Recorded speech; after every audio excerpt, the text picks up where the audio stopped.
បន្ទាប់ពីជប៉ុនមាននាយករដ្ឋមន្ត្រីស្ត្រីទី1ឥឡូវនេះជប៉ុនកំពុងពិចារណារៀបចំអនុម័តផែនការថ្មីគឺឲ្យប្រើប្រាស់ត្រកូលដើមឬត្រកូលមុនរៀបការក្នុងឯកសារផ្លូវការដើម្បីជំរុញសមភាព gender ផែនការមេថ្មីមួយសម្រាប់រយៈពេល5ឆ្នាំខាងមុខដែលជប៉ុនបាននឹងកំពុងរៀបចំដាក់សំណើក្នុងកិច្ចប្រជុំគណៈរដ្ឋមន្ត្រីកាលពីថ្ងៃទី13ខែមីនានេះដើម្បីជំរុញការកសាងសង្គមដែលមានសមភាព gender ក្នុងផែនការនេះរដ្ឋាភិបាលជប៉ុនបានលើកឡើងអំពីការពិចារណាអនុញ្ញាតឲ្យប្រើត្រកូលដើមឬត្រកូលមុនពេលរៀបការតែមួយមុខក្នុងឯកសារផ្លូវការដើម្បីកាត់បន្ថយការលំបាកសម្រាប់អ្នកដែលត្រូវផ្លាស់ប្ដូរត្រកូលបន្ទាប់ពីរៀបការប្រធានលេខាធិការដ្ឋានគណៈរដ្ឋមន្ត្រីលោកគីហារ៉ាមីណូរុបានបញ្ជាក់ថាប្រសិនបើការអនុញ្ញាតឲ្យប្រើត្រកូលដើមអាចអនុវត្តបានយ៉ាងទូលំទូលាយនោះវានឹងជួយកាត់បន្ថយបញ្ហានានាក្នុងសង្គមនិងធ្វើឲ្យប្រជាជនមានភាពងាយស្រួលជាងមុនក្នុងការប្រើប្រាស់ឯកសារផ្លូវការផែនការនេះត្រូវបានដាក់ឈ្មោះថាផែនការមេសម្រាប់សមភាព gender លើកទី6ដែលមានគោលបំណងពង្រីកការប្រើប្រាស់នាមត្រកូលដើមនិងការបង្កើនការយល់ដឹងរបស់សាធារណជន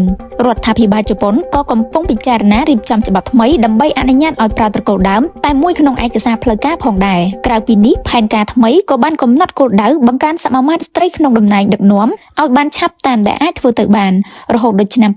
2030ជប៉ុនចង់កសាងសង្គមមួយដែលមនុស្សគ្រប់គ្នាអាចមានឱកាសដឹកនាំនិងចូលរួមសកម្មភាពដោយមិនគិតពី gender នៅជប៉ុនច្បាប់គ្រួសារកំណត់ថាប្តីប្រពន្ធត្រូវប្រើត្រកូលតែមួយបន្ទាប់ពីរៀបការទោះបីជាច្បាប់មិនបញ្ជាក់ថាត្រូវយកត្រកូលតាមប្តីក៏ដោយក៏ក្នុងស្ថានភាពជាក់ស្ដែងប្រហែល90ទៅ